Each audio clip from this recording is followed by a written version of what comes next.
This guy is supposed to be an apostle of farming, yet right now, more than 300 infected blocks are sending an entire army just to kill him. Chansu had already destroyed so many parasites that one of the 7 calamities, the worm of greed, finally decided to deal with him personally.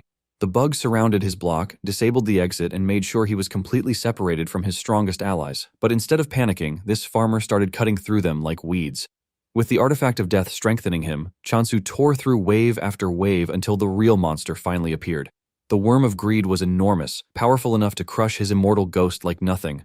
Chansu's usual attacks weren't enough, so he did something even crazier. He climbed straight up the monster's body, poured Death's power into his weapon, and combined it with the Goddess of Abundance's decapitation skill.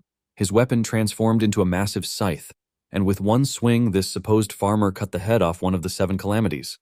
So how did an ordinary gardener become this terrifying? Earth was dying and lost every vitality it had to provide, and then a certain being revealed just what Earth needed. The Absolute being advised to dispatch to another world, and with this, dispatchers, who are now regarded as heroes, left the Earth for other worlds.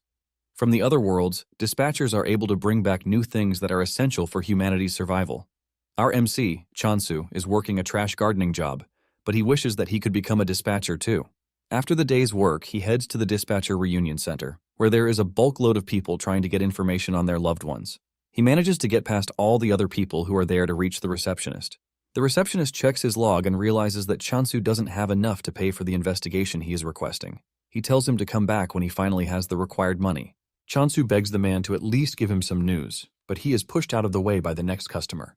Chansu has no choice but to step away, and he walks back home decisively. Apparently, when he was little, his father was a top-ranked veteran, also known as a returnee. They were always together, but when Earth's condition got worse, he was dispatched again. And since then, he hasn't seen his father again. After waiting for so long, his mother also went in search of her husband, but in the end, Chansu found himself all alone. He has grown so much that the memories he has with them have started to fade.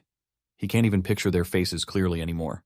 Suddenly, a bright golden light hits the outside of his apartment, leaving a massive wave that sends him flying into the wall. He passes out cold, and when he wakes up, it's been hours. An emergency news alert popped up on his phone, warning about the turbulence and flash caused by a returnee's re-entry. To make the situation worse, an S-rank returnee announces his retirement, shocking everyone.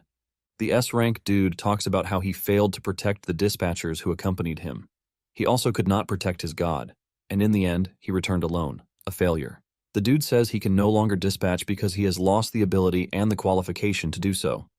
Apparently, the earthquake and the bright light were a result of his re-entry. With a broken voice, the dude announces his retirement, while asking everyone to do their best to protect Earth. This is basically bad news for everyone because Earth's population has grown below 500 million.